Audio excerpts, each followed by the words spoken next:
तीन योजनाएं हैं प्रधानमंत्री ग्राम सड़क योजना। योजना जो स्वीकृत हुई है वह है पंचायत सरकार भवनों के निर्माण के लिए बढ़ाना, सूक्ष्म लघु एवं मध्य उद्यमी योजना को वित्त पोषण से मजबूत करना। नमस्कार। आज मंत्रिपरिषद में 14 एजेंडों पर स्वीकृति प्राप्त है। 14 एजेंडा।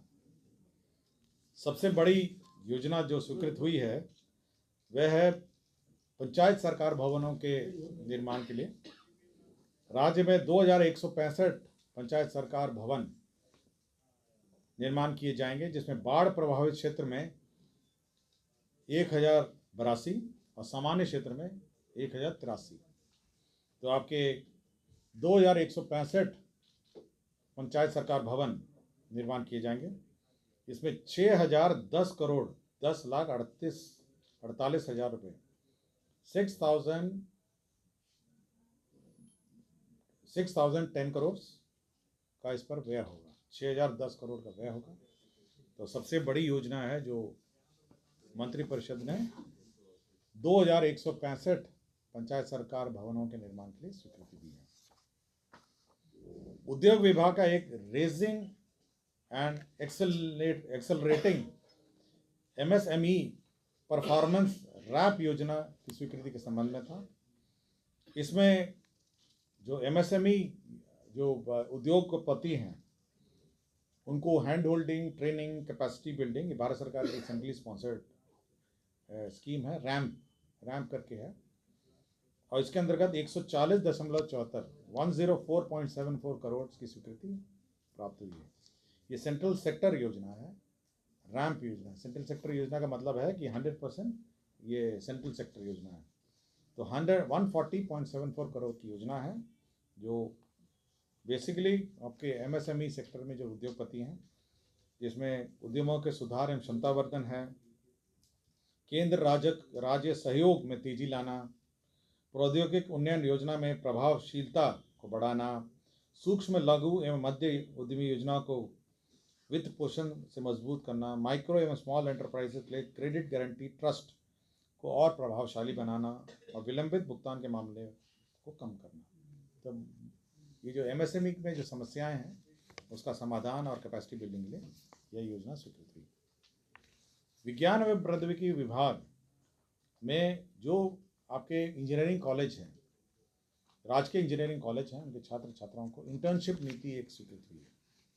इंटर्नशिप नीति के अंतर्गत एक इंटर्नशिप पॉलिसी लाए हैं, जिसमें 10,000 रुपये आपको इंटर्नशिप में दिया जाएगा और तीसरे सेमेस्टर के बाद 4 सप्ताह का, 5वें सेमेस्टर में 6 सप्ताह का और 7वें सेमेस्टर में 8 सप्ताह का प्रावधान किया गया है।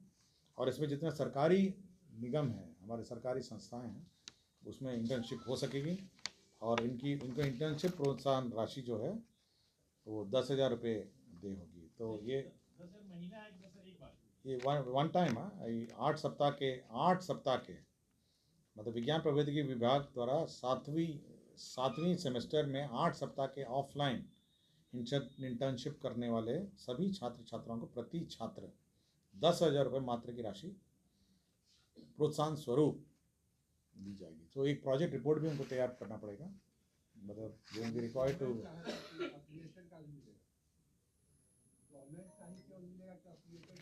सभी का है, लेकिन मतलब आपको एक आपके जितने निगम है ये सब हैं, तो आपको एक प्रोजेक्ट रिपोर्ट तैयार करना पड़ेगा और 10,000 रुपीज़ जो है इंटर्नशिप आपको एक वन टाइम आपको दिया जाएगा।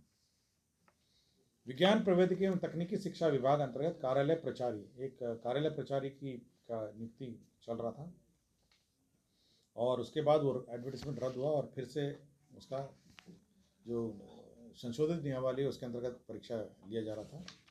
तो पूर्व में जो परीक्षा शुल्क लिया जा रहा था उसके आलोक में नए परीक्षा में परीक्षा शुल्क नहीं लिया जाएगा। तो परीक्षा शुल्क जो है, आवेदन पत्र जो है फॉर राइटिंग एग्ज़ाम लिखने के लिए जो परीक्षा शुल्क जो लिया जा रहा था, ये छात्र नहीं है, ये परीक्षा शुल्क आपके प्रति कैंडिडेट होगा ना। ये आपका 14 करोड़ था, 14 करोड़ था ये परीक्षा शुल्क था। 3,46,777 लोगों ने परीक्षा शुल्क भरा था और फिर से री एग्जामिनेशन हुआ तो परीक्षा शुल्क माफ करना है, हाँ उन लोगों ने कैंडिडेट्स ने दिया था 14,92,65,000, तो नए के लिए भी उतना ही लगा। पशु एवं मत्स्य संसाधन विभाग के 3 प्रस्ताव थे। पहला प्रस्ताव था ये बेहतर पशु स्वास्थ्य प्रबंधन एवं आधारभूत व्यवस्थाएं में 193 और केंद्र प्रायोजित राष्ट्रीय पशुधन स्वास्थ्य रोग नियंत्रण कार्यक्रम के अंतर्गत 96 करोड़ और राज्यांश के रूप में 64 करोड़, तो कुल 193.91 करोड़ का 193.91 करोड़ का योजना है। और इसमें जो पशु के डोर स्टेप डिलीवरी, मतलब पशु पालकों को डोर स्टेप डिलीवरी की सुविधा उपलब्ध होगी। इसका मतलब यह है कि एक ऐप रहेगा और मोबाइल का कॉल सेंटर रहेगा, और कोई भी पशुपालक अगर चाहेंगे तो वो ऐप और कॉल सेंटर के माध्यम से आप सर्विसेज रिक्वेजिशन कर सकते हैं, और उनको डोर स्टेप डिलीवरी डॉक्टर्स की और मेडिकल असिस्टेंट उनके पशु को मिलेगी। तो इसमें 193.91 करोड़ का व्यय होगा। दूसरा प्रस्ताव ये था जो प्रधानमंत्री मत्स्य संपदा योजना, इसमें 1,04,90,43,40,000 रुपये इस ये योजना है, जो ऑनगोइंग स्कीम है। प्रधानमंत्री मत्स्य संपदा योजना जो है 2023-24 के लिए भी स्वीकृत हुई है। और तीसरा है ये RIDF, नाबार्ड के अंतर्गत RIDF लोन के अंतर्गत है, जिसमें 200 अदद एनिमल एम्बुलेटरी वैन, 8 अदद animal lifting and carrying vehicle, और राज्य स्कीम में ये 7/2 का भी पार्ट है, इसमें 41.38 करोड़ होगा। तो 200 एम्बुलेटरी वैन है और 8 एनिमल लिफ्टिंग व्हीकल भी हैं, तो इसके अंदर व्यय होगा।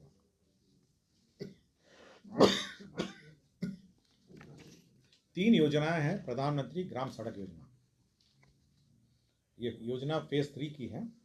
एक किशनगंज जिले की है ठाकुरगंज प्रखंड में, दूसरा दरभंगा जिले के किरतरपुर प्रखंड में है, और तीसरा आपका किशनगंज जिले के टेढ़ागाछी प्रखंड में। तो 3 योजनाएं स्वीकृत हुई हैं। एक में आपके 64 करोड़ 67,11,00,000 रुपये व्यय होगा। ये किशनगंज जिले के ठाकुरगंज प्रखंड का रोड है। दरभंगा जिले के किरतरपुर प्रखंड में 35,07,49,000 रुपये का रोड स्वीकृत हुआ है। और योजना संख्या ये प्रधानमंत्री ग्राम सड़क योजना किशनगंज में 31,42,00,000 रुपये, तो 3 प्रधानमंत्री ग्रामीण सड़क योजना में स्वीकृत हुए हैं। विज्ञान प्रौद्योगिकी एवं तकनीकी शिक्षा विभाग NIT पटना, आपको याद होगा कि 4 तारीख को माननीय मुख्यमंत्री जी गए थे वहाँ पे, और उन्होंने एक इंक्यूबेशन सेंटर स्थापित करने की घोषणा की थी 4 तारीख को। तो ये B+G+4 basement plus ground plus 4 furniture सहित और अन्य जो इंक्यूबेशन सेंटर है NIT का, ये 47,76,00,000 रुपये की स्वीकृति दी है, प्रशासनिक स्वीकृति। ये NIT द्वारा ही संचालित होगा। ये grant in aid science and technology विभाग द्वारा NIT को उन्मुक्त किया जाएगा, और B+G+4 की बिल्डिंग होगी और फर्नीचर सहित होगा। आगामी लोकसभा चुनाव निर्वाचन में 2024 और 25 में जो पर्सनल मैनेजमेंट है सॉफ्टवेयर जो है, जिसके माध्यम से इलेक्शन पर्सनल का डिप्लॉयमेंट होता है और मॉनिटरिंग होता है, वह NIC द्वारा उनकी संस्था NICSI से कराए जाने का निर्णय लिया गया है। इसकी अनुमति दी गई है इलेक्शन विभाग को नॉमिनेशन के आधार पर। नगर विकास विभाग में जो नगर निकायों के लिए वाणिज्य कर विभाग द्वारा पेशा कर, जो आपके पेशा कर जो वसूली होती है, उससे 75 करोड़ जो है वो विभिन्न नगर निकायों को विमुक्त करने के लिए प्रस्ताव आया था। ये नगर विकास एवं आवास विभाग का है। और अंतिम एजेंडा ये था कि योजना एवं विकास विभाग का, जिसमें राज्य योजना अंतर्गत जो कार्यरत बिहार मौसम सेवा केंद्र जो सृजित पद हैं, ये पहले योजना मद में थे और हर 5 साल इसको रिन्यू होना था। अब एक गैर योजना मद में स्थानांतरित कर दिया गया। ये योजना को ही स्थानांतरण गैर योजना में कर दिया गया है। इसमें 10 हैं आपके जो प्रशासनिक पद हैं और तकनीकी विशेषज्ञ पद 43 हैं। तो मौसम विज्ञान केंद्र, आपको जानकारी होगा, मौसम विज्ञान केंद्र का एक ऐप भी है जिसके माध्यम से टेम्परेचर और वेदर की जानकारी मिलती है। तो 43 हो गए आपके एक्सपर्ट, और आपके जो क्लरिकल और एडमिनिस्ट्रेटिव स्टाफ हैं वो 10 हैं। ठीक है, धन्यवाद। ये लो मुंह मीठा करो, आज मैंने अपना जॉब छोड़ दिया, अब हम पूर्णिया वापस जाएंगे। जॉब छोड़ दिया है? मतलब ये घर कैसे चलेगा? हम करेंगे क्या? और माँ बाबूजी क्या बोलेंगे? इसलिए मैं एक और मिठाई का डब्बा लाया, अपने बिजनेस के लिए लोन अप्रूव हो गया। अरे लोन अप्रूव हो गया वो तो ठीक है, लेकिन पूर्णिया में हम रहेंगे कहाँ? अपना घर भी तो नहीं है वहाँ। इसलिए तो एक और मिठाई का डब्बा अलग से लाया हूं। हमने पूर्णिया में घर ले लिया है, पूर्णिया के ई होम्स पैनोरमा में। पूर्णिया में पैनोरमा ग्रुप लेकर आए हैं ई होम्स पैनोरमा, बड़ा घर, आलीशान जिंदगी और अत्याधुनिक सुविधाओं के संग। अरे अरे, अब क्यों मुंह मीठा करवा रही हो? क्योंकि हम घर वापसी जो कर रहे हैं। घर वापसी की खुशी पूर्णिया में ई होम्स पैनोरमा के संग। ई homes panorama, luxurious lifestyle redefined.